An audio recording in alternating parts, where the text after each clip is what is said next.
Wala ka ba napapansin sa iyong mga kapaligiran?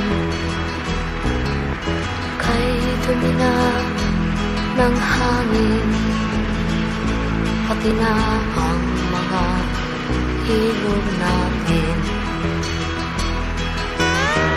Hindi nga masama ang pag-unlad at malayo-layo na rin ang ating narating.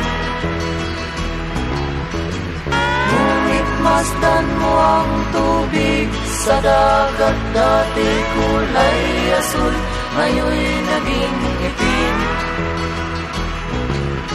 Ang mga duming ating kinalat sa hangin, sa langit, huwag na nating paabutin.